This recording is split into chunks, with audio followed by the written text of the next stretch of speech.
Welcome to the Weber Cup, the tenpin bowling showdown between Europe and the USA. It's day 2 of competition and the Americans are looking strong. Here's a recap of the story so far. Team USA always seem to do better than Team Europe in Baker matches.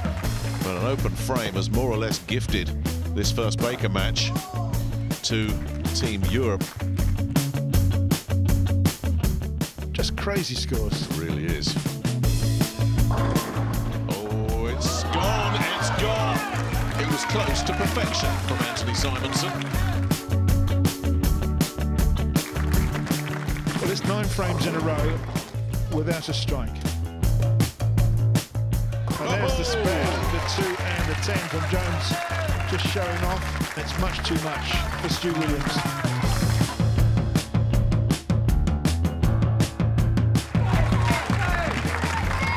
We're here to play this year.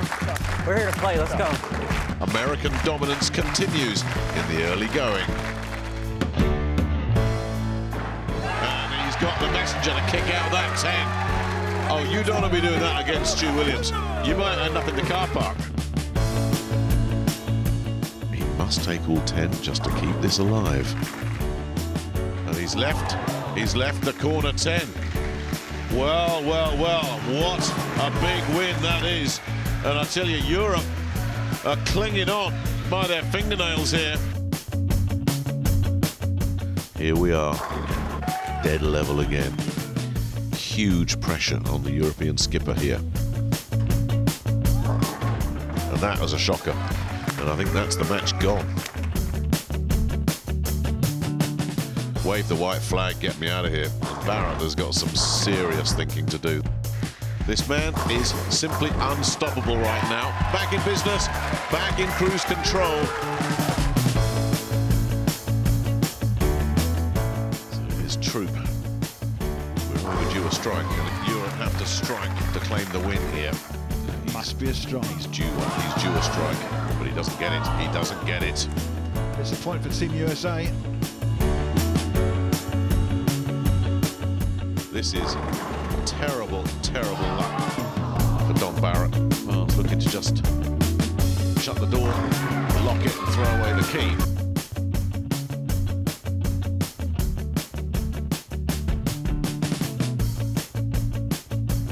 That's what they really needed. Well, that's a stinker of a start for TJ. And that's as good as you can throw a bowling ball. Svensson signs off with a big 267. After 18 matches, America have a commanding 13-5 lead in this race to 19, winning each of the opening 2 sessions before continuing their dominance with a run of singles victories in the third. Can Europe add some much-needed blue to the board? Before we find out, a quick reminder of the teams.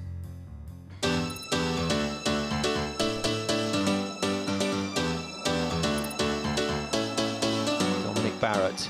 Oh, it's there! The more we get on this lane, the more we build as a team, the more momentum we have, and the last few years have shown the results that we can produce.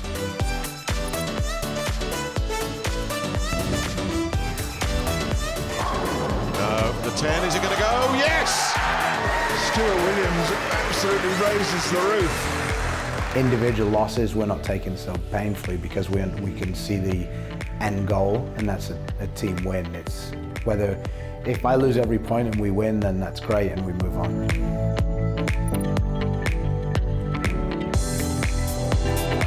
He's got to stay in the pocket right there. Boom, says Martin Larsen.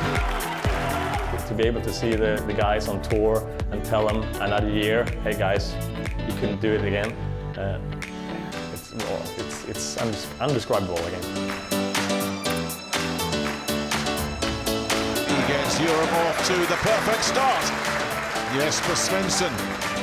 We know each other very well, so we have no plans on letting them bring the cup over to America. We're going to get 6 in a row. Chris Barnes to get things underway. And throws a lovely strike first up. As a matter of fact, Weber Cup Revenge is kind of the nickname for our team. And that's what we're looking at. We're looking to come back here and we're looking to take the trophy back to to the US. Mr. 300, Tommy Jones.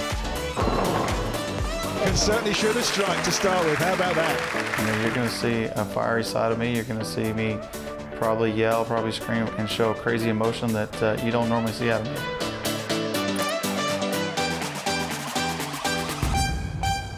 Troop, the lead-off man, gets great reaction on the back end. I'm tired of getting beat down. You know, being here my 3rd year, getting beat down 2 years in a row, really gets old. So, you know, we're really looking forward to this year. We feel really confident coming in, and it's time to bring the Weber Cup back to the USA.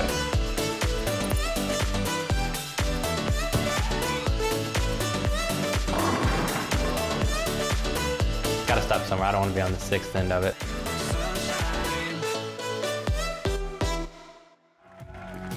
Coming up next, Kyle Troop takes on the Weber Cup veteran Martin Larsen, who's still looking for his first singles win at this year's event.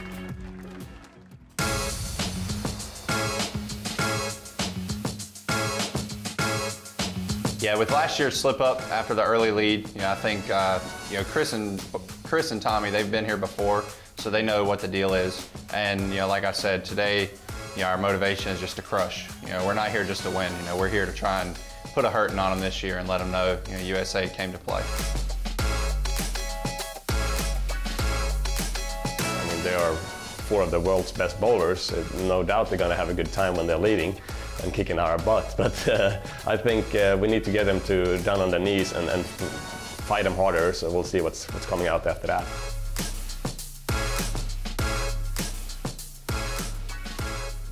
It's 1 point for the win with 19 needed to lift the trophy. The matches are played over 10 frames, and your commentators for this one are Cass Edwards and Nick Halling.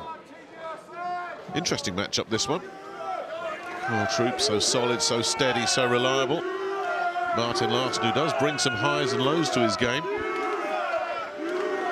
And whilst the last couple of matches have been pretty easy to predict how they would pan out, and that's exactly how they've played out. I'm not sure anybody would say with any huge confidence which way this one's going to go. And that would include the team captains as well. Well, Team Europe need Lucky Larsen to use as much luck as he's got at the moment. He's only played the 1 singles match in the whole tournament and had a sub-200 game. Troop's last singles match was the very first one today when he bowled a 277 to get past Stu Williams. He'll take another one of those right here. Opens up nicely. Starts the right way and flushes the 1-3 pocket. Great looking shot with the 2-hander.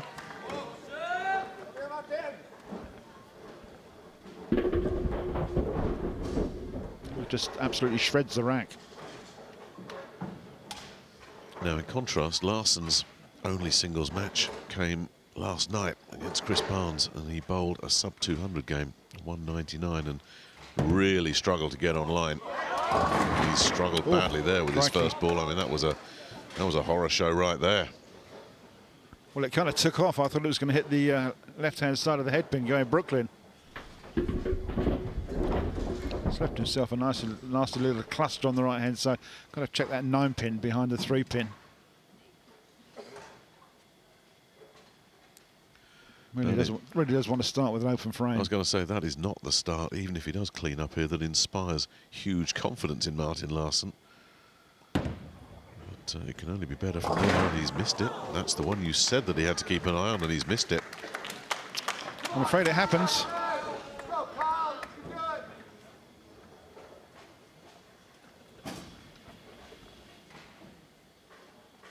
I don't know if that was a nervous laugh, or is he already taking some advice from the rest of Team Europe? Let's hope he can just put that one out the way, get it behind him, regroup and start striking. He's taking advice. I mean, that's pretty specific there from Stu Williams. So can Troop jump on this one right from the get-go? Open up with a double. Yes, he does.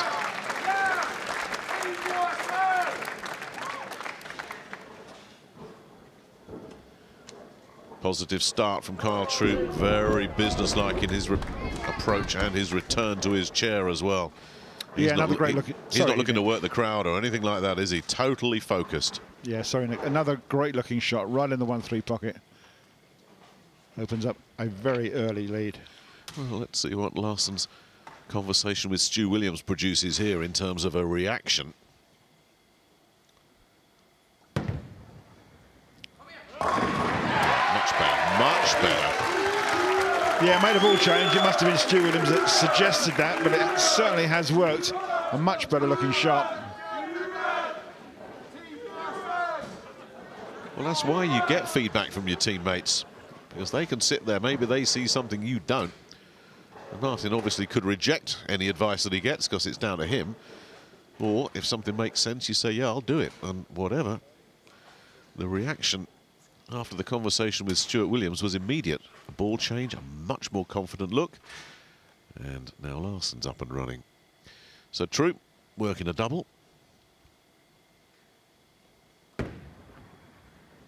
He wasn't entirely happy with that one the moment it left his hand. Yeah, a bit fortunate just to leave the 2. Very light in the pocket. Got a bit of action down there. Leaves the 5-pin and the 8-pin, which should be a straightforward spare. Yeah, he's not thrilled.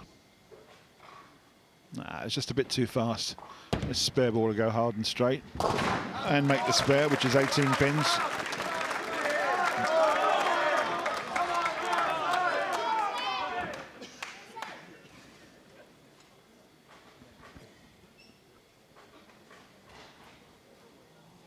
Certainly time to make the move. Working on a strike, we'll be looking for 2 in a row.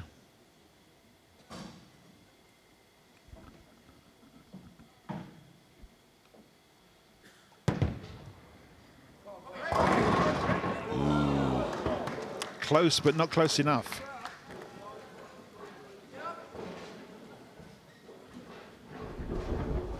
Just didn't get that action over on the left-hand side of the pin deck. He was looking for it, but the pins just didn't want to know. So many of them spinning around that 7, none of them making contact. Now, what Martin cannot do is miss that 7 like he did last night. I don't think he'll make that mistake again in this tournament. It was a bad miss on that 7 last night. Well, the gap is already 20 pins, and it's only 3 frames down. Carl Troop will be looking to bury the 1-3 pocket. Opened up with the double, of course. And looking for his 3rd strike of the match, not getting it. Again, that one just hurried on, didn't it? Almost got to the pocket, but then it stopped. Leaves the 2 and the 8 sleeper. Technology we use, it's 1 pin right behind the other. He has to make sure he covers the back pin on the back of the pin deck. Because this looks simple, but it's not. You've got to get your angles right. If you get it wrong, you'll send the pin one side of that pin behind, and the ball will go the other side. That's how you do it.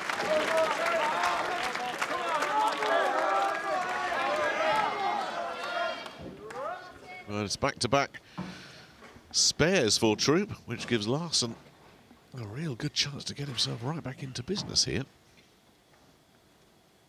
Now, look at that. Lots of conversations going on.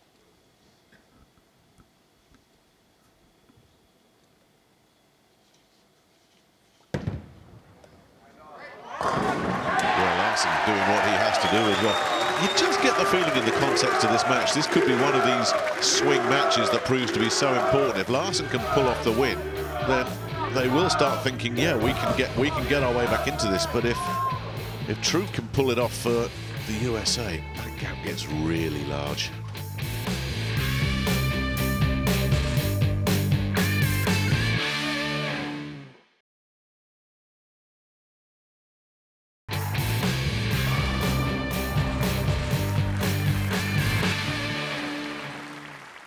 Welcome back to the Weber Cup and match 19, where Kyle Troop is looking to extend his narrow lead over Europe's Martin Larsen.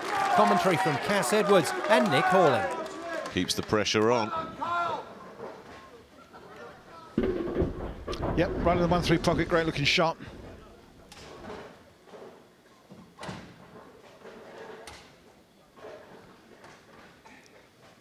Larsen trying to make it 2 in a row and to stay in the game.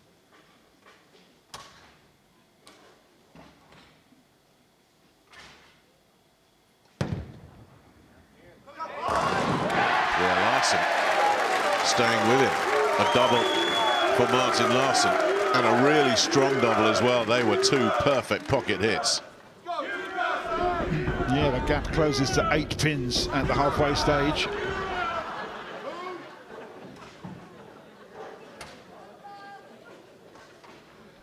Such a quiet guy, Martin Larsen, but a really intense competitor. Yeah, his confidence seems to be building. He's got that open frame in the first frame out the way. And he's struck 3 times out of 4 since then. So Troop has not been able to shake him off. And leaves the 10. Yeah, just what you didn't need after a strike. It's a ringing 10. 6-pin went straight round it. Didn't want to know.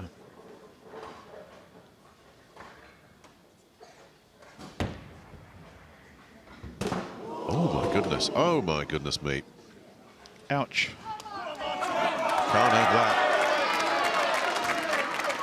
Yeah, a real error ball that was. Missed the tenpin by at least a couple of inches on the inside, and that was with his hard spare ball. It really was a bad miss. He's under pressure, and Larsen's looking for 3 in a row. Well, the momentum shifting massively here in this match. And Larsen, with a strike here, can keep momentum firmly with him. Big ball, this. Oof. No, well, it wasn't a very convincing ball either. No, it wasn't, but it broke the split up. So he's got 8 pins there, which he can spare.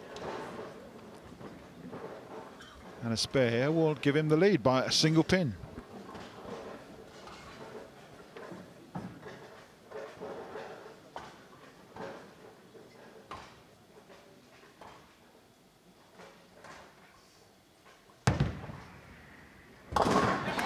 Does exactly that. So he started off with an open frame, but with Troop going pretty cold, just 1 strike in his last 4, and his last one was an open frame. Things have changed, and he's looking relaxed. Yeah, Martin Larsen's smiling. That's a first for the day.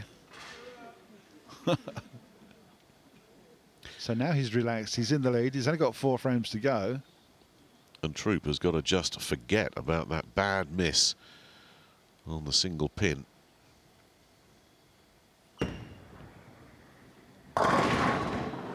Well, he leaves one on the other side this time. Yeah, those single pins are quite costly, unfortunately. It's high through the head pin. He's lost his line to the pocket. He was a standing 4-pin. Yeah, we've seen a few of these 4s over the course of the competition. Doesn't make the same mistake twice, but Larsen, with a spare, will keep himself in front with a strike. Will strengthen his hand just that little bit more.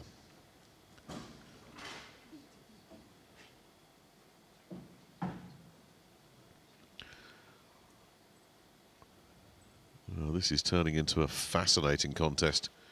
We couldn't predict how it would play out before they started. Oh, unlucky. Crikey, I actually thought he had the 7-10 split standing for a minute. It's just the 10-pin in the corner.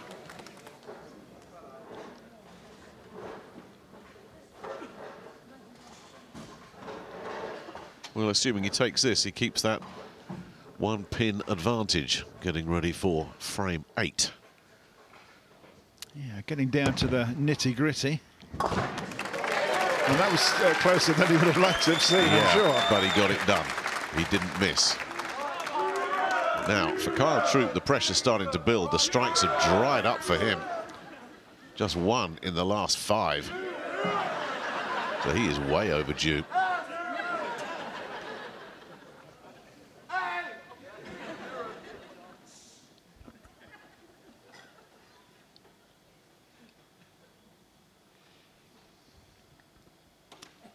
If ever there's a time that Carl needed a strike, this could be the frame. There it is. Back in business. Absolutely. What a fantastic looking shot at the right time. Yeah, really.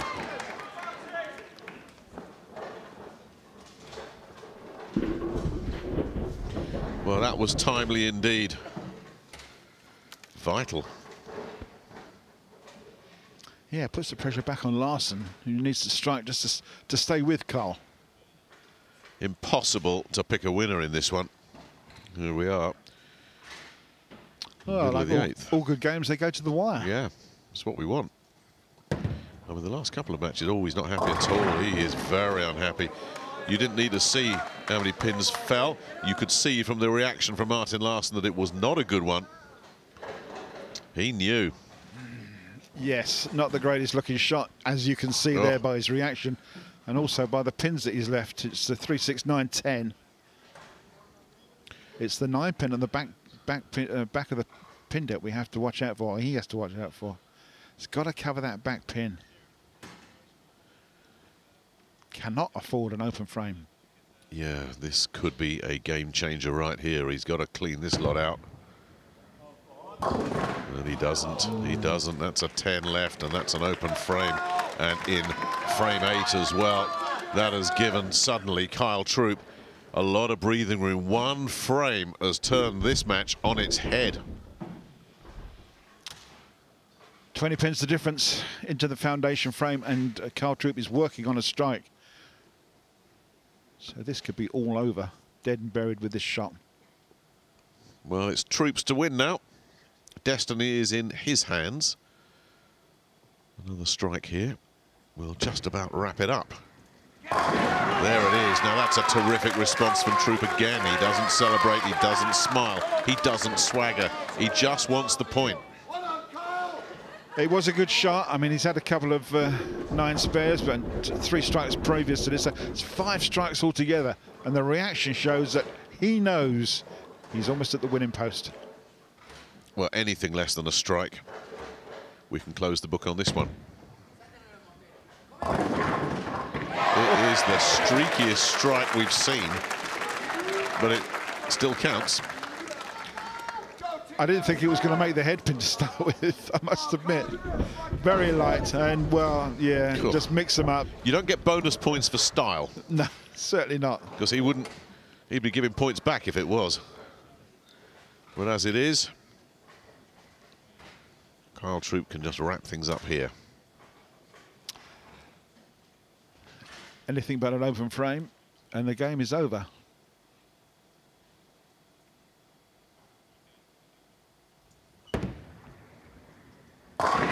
That's That'll do it. That will do it. Big point. Huge pressure. Terrific response. Kyle Troup finishing with a turkey to shut Martin Larsen out. Larsen, though, will be kicking himself. That 8th frame has effectively cost him this match, but Troup has responded so strongly since then. You have to give the American a lot of credit for really digging in and getting the job done. Of course, the strike comes when it's too late to matter. 2:24 then for Martin Larsen, but he will be replaying that 8th frame in his dreams tonight. Kyle Troup will be dreaming of another point for Team Europe and a first ever Weber Cup win if this carries on. They take another step towards the 19 they need. 14 points they have. They lead now by 9.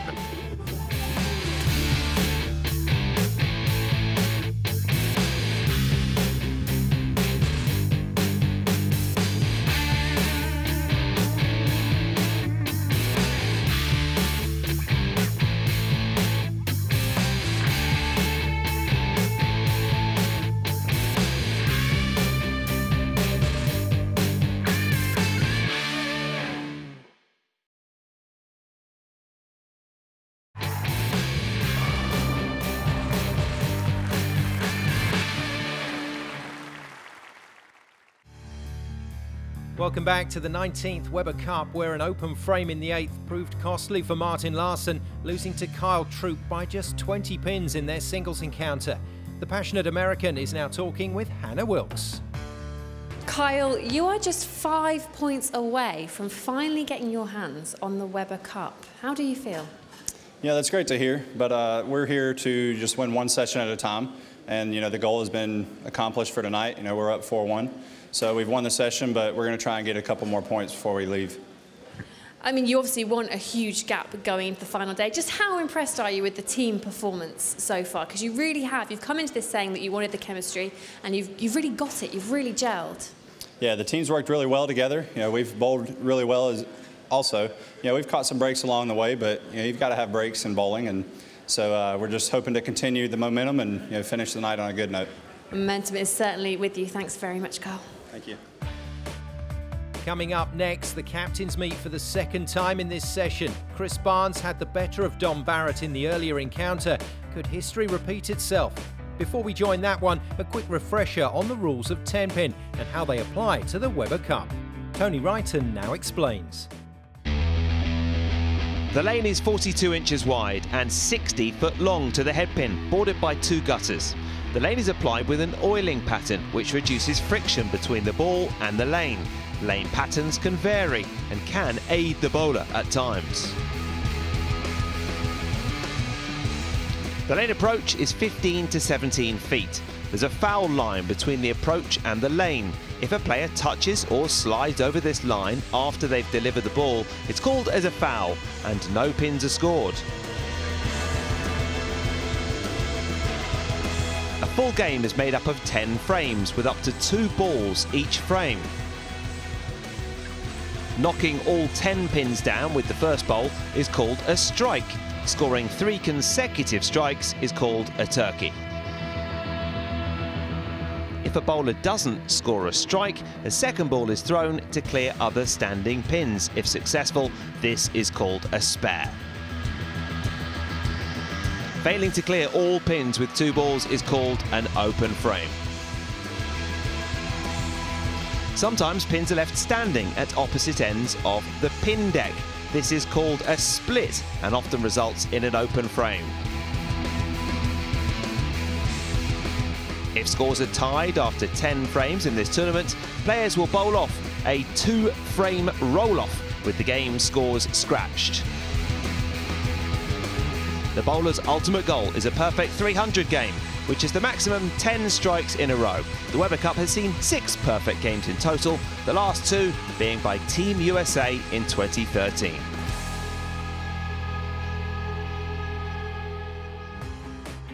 So it's a 10-frame match with a strike worth 30 points and the maximum score being the magical 300. A spare is 10 points plus the pinfall of the first shot in that frame and actual pinfall after 2 shots in an open frame. Up now, the captains clash again in match 20.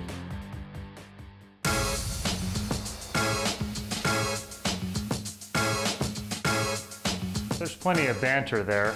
Jesper and I are actually teammates in the PBA League, which we won again this year, but make no mistake about it, neither team wants to lose to the other, and Stu had plenty of whining to do last night.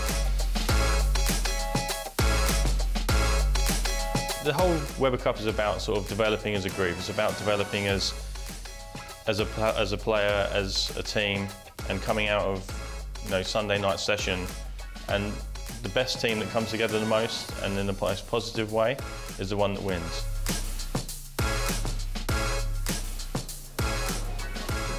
Commentary for this match comes from Nick Halling and Cass Edwards. Chris is that good, he's got to have every confidence in his game. He's had 2 singles matches so far in the tournament, 255 and 233, so he's been pretty much lined up.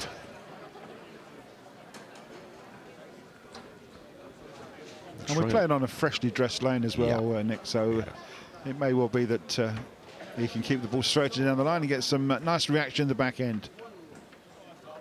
But let's not write off the former PBA world champion just yet in the shape of Dom Barrett.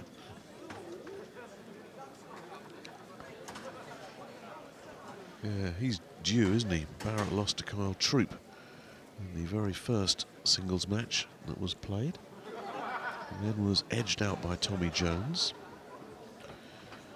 And then earlier today, losing to Chris Barnes. He did manage to get past Jones in that roll-off that could have gone either way. So, safe to say we have not yet seen the best of Dom Barrett at this year's Weber Cup. So he is well overdue, and he gets the start that he certainly would have wanted. It's the sort of start that any player would like. Frame number 1. Certainly got the crowd on his side. They're going to be a bit rowdy down there tonight.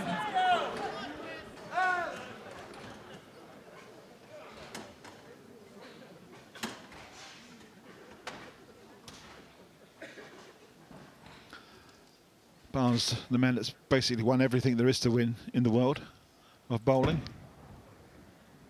Takes a very, very wide line. That gets great reaction. Yeah, certainly played the outside line there and got a great reaction in the back end. The ball virtually turned left from the right outside. There it goes, look, and drives the pocket, hits that 5-pin and takes everything else away.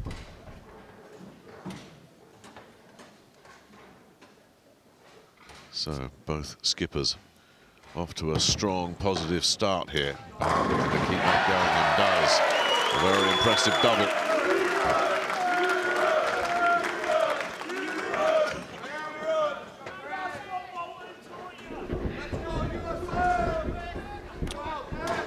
Another great-looking shot from the European captain. So he's settled down nicely to start with.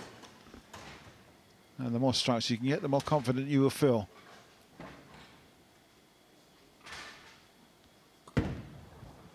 Can Barnes match him?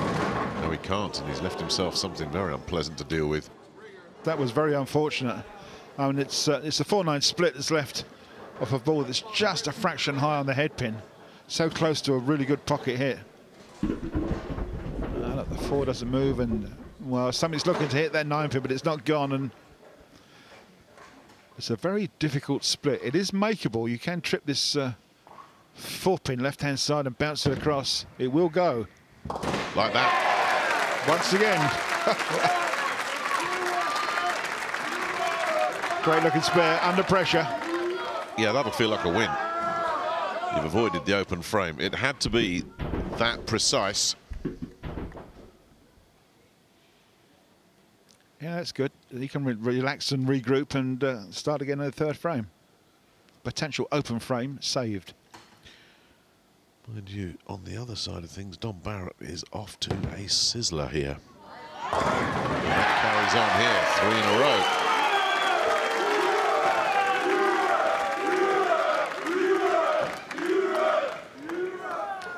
Yeah, Dom's certainly got the rowdy people on the European side going tonight. They're not rowdy, they're just enthusiastic. Passionate supporters of European tenpin bowling. I think they gave Carl Troop a bit of a hard time in the last match. One of them did, yeah. Only briefly, it has to be said. Barnes has drifted way offline there and has left himself the bucket, so he's had to deal with one nasty situation, and another one has come straight back at him. Certainly very wide, look at that, and then the ball just rolls out, unfortunately. It started to hook and then ran out and it didn't go any further. So he's trying to edge the ball around with his shoulder and realises it's just not going to make it. He's got a difficult spare here, left-hand side, 4 pins.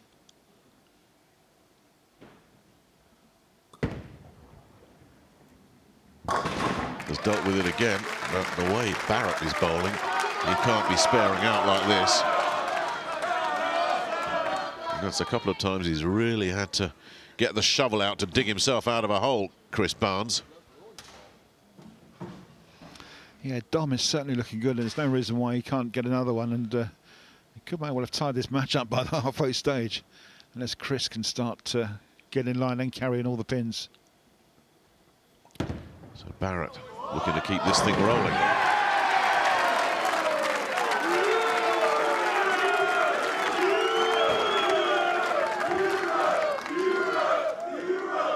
That's 4 strikes in a row.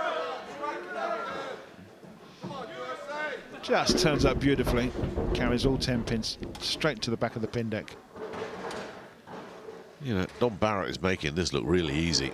on this lane that has been so challenging to all the bowlers this evening.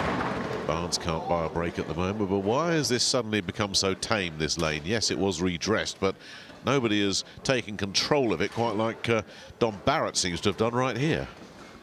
Well, Chris has had a bit of unfortunate. He's had two pretty bad shots. That was a much better one, and unfortunately rings the tenpin in the corner, which doesn't help his cause.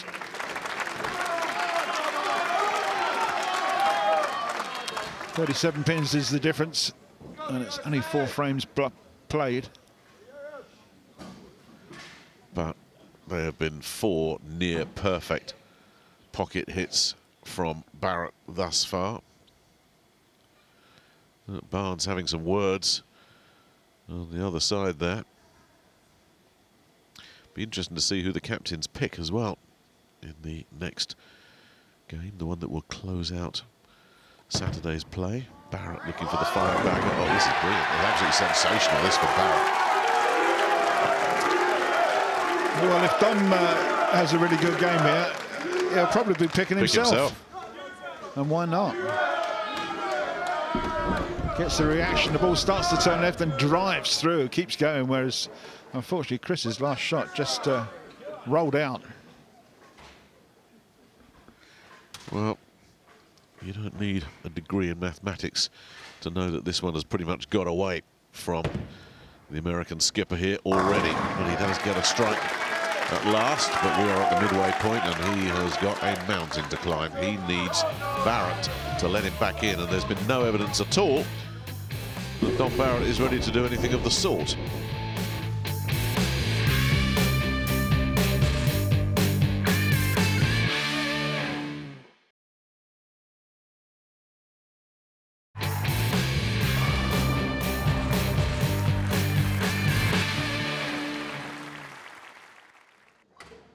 Welcome back to the Weber Cup, where the European skipper Dom Barrett currently leads his US counterpart Chris Barnes in their singles matchup. With America 14-5 ahead in this race to 19, Europe know the importance of every point at this stage of the tournament. That scoreboard is pretty horrifying at the moment for Team Europe. He's kicked it out.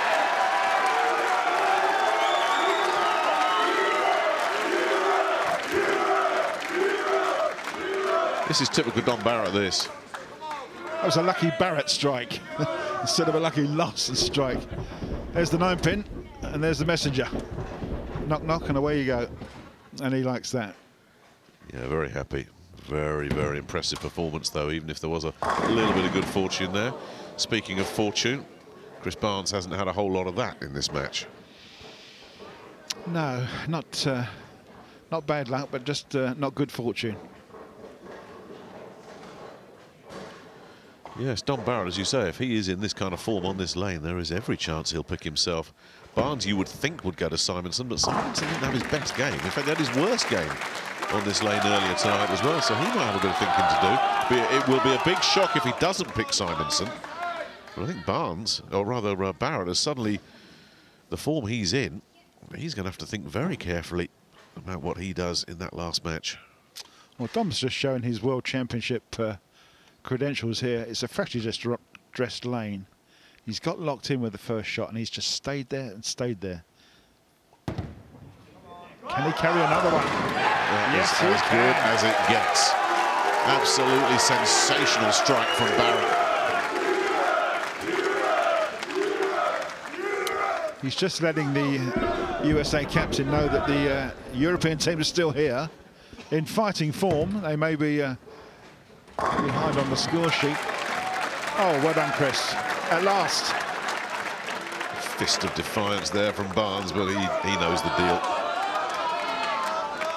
Yeah, game's over. He knows it, and there's only one thing we want to see now from Dom Barrett. Don't mention it. What? We're looking for another strike from the European captain. It would make 8 in a row.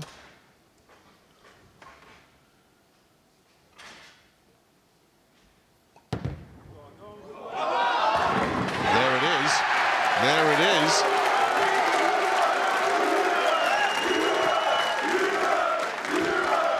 certainly enjoying himself, as the crowd are enjoying the bowling here.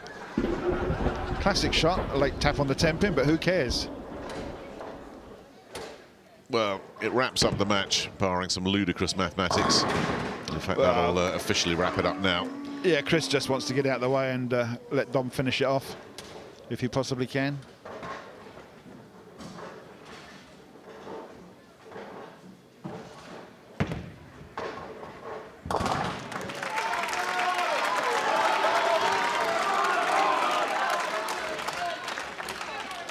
Well, the audience are in slight anticipation of what may occur here. A streak of X's against the ledger of Dominic Barrett. Everybody thinking the same thing. 8 down, 2 to go. Is this another one? No, it isn't. No. And to be fair, that wasn't a case of bad luck either. He did just lose the line, so the wait for the 300 goes on. Yeah, just tugged it a little bit left, I'm afraid. Left-hand side of the head pin, takes the spare. And more importantly for Team Europe, he takes the point.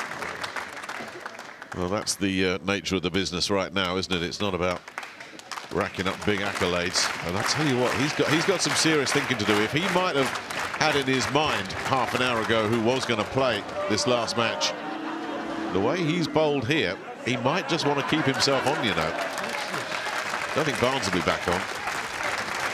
He needs to rest that back. Those old legs.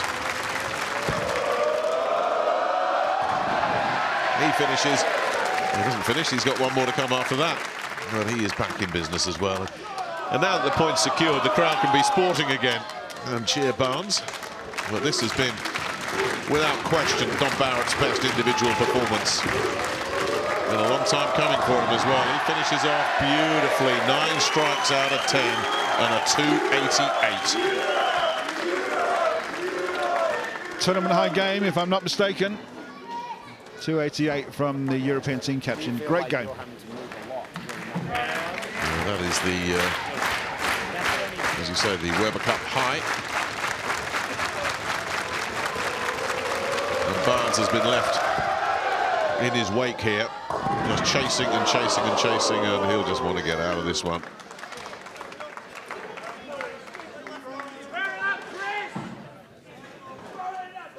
Well, 2 out of the last 3 games have been complete blowouts for Europe.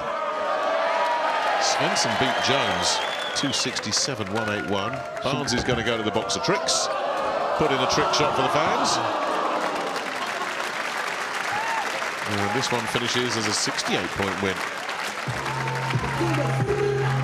Europe keep their slender hopes alive, and it's decision time now for Dom Barrett. Who does he put on that lane for the last match of the night? The expectation is that Barnes will go to Anthony Simonsen, but Dominic Barrett may well be tempted to say right now to Jesper Svensson, you know what, Jesper? I'm online here, I'm going to stay on. So will an informed Dom Barrett remain on the lane for the captain's pick and look to add some much-needed blue to a board already dominated by the red of America? We'll find out next time when the Weber Cup continues.